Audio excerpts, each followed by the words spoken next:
नमस्कार मित्रांनो, आजचा प्रश्न खूप महत्त्वाचा आहे. मुलाचा मृत्यू झाला तर त्याच्या पत्नीला म्हणजेच सुनेला सासऱ्यांच्या मालमत्तेत हक्क मिळतो का?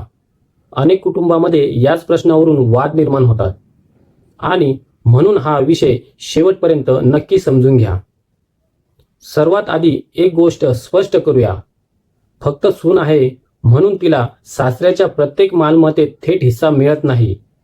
पण परिस्थितीनुसार कायदा वेगळा असू शकतो. समजा सासऱ्यांनी स्वतःच्या पैशातून घर किंवा जमीन खरेदी केली आहे. ते जिवंत असताना त्या मालमत्तेचे मालक ते स्वतःच असतात. पण त्यांना मुलगा आहे किंवा मुलाची पत्नी आहे म्हणून सुनेला त्या मालमत्तेत जन्मताच थेट हिस्सा मिळत नाही. मालकाला कायदेशीर मर्यादेच्या अधीन राहून आपल्या स्वअर्जित मालमत्तेबाबत निर्णय घेण्याचा आणि मृत्यूपत्र करण्याचा अधिकार असतो.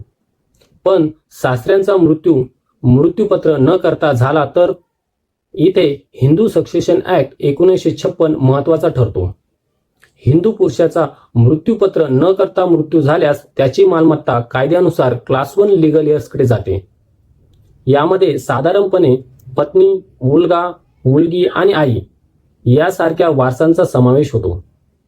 पण इथे एक अत्यंत महत्वाचा मुद्दा आहे.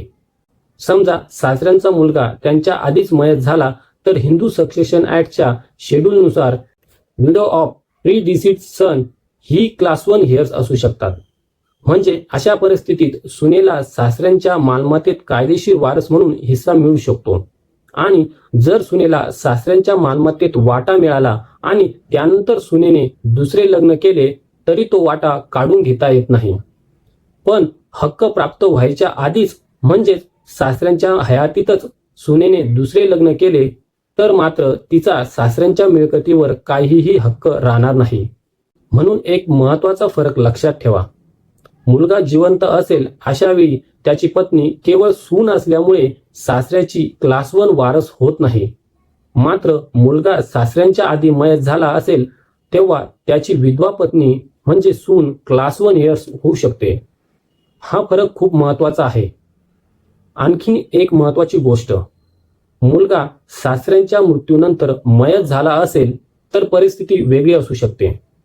कारण आधी सासऱ्यांच्या मृत्यूसमयी मुलाला हिस्सा निश्चित होऊ शकतो आणि त्यानंतर त्या मुलाचा मृत्यू झाल्यास त्याचा हिस्सा त्याच्या स्वतःच्या वारसांकडे जाऊ शकतो. म्हणून प्रत्येक प्रकरणात मृत्यूची तारीख, मालमत्तेचा प्रकार, जिवंत वारस आणि मृत्यूपत्र आहे की नाही हे तपासणे अत्यंत महत्वाचे आहे. आणि जर मालमत्ता वडिलोपार्जित किंवा संयुक्त कुटुंबाची असेल तर इथे नियम आणखी वेगळे होऊ शकतात. विशेषतः कोपासनरी किंवा अँसेस्ट्रल प्रॉपर्टीमध्ये आधी मृत व्यक्तीचा नेमका हिस्सा किती होता हे निश्चित करावे लागते. त्यामुळे ही जमीन वडिलोपार्जित आहे म्हणून सुनेला थेट हिस्सा किंवा सून आहे म्हणून काहीच हक्क नाही असे सरसकट म्हणणे योग्य नाही. प्रकरणातील कागदपत्रे आणि कुटुंबाची वारसांची स्थिती पाहावी लागते. माहिती उपयुक्त वाटली असेल तर लाईक करा, शेअर करा आणि अशाच कायदेशीर माहितीसाठी चॅनलला सबस्क्राईब करा.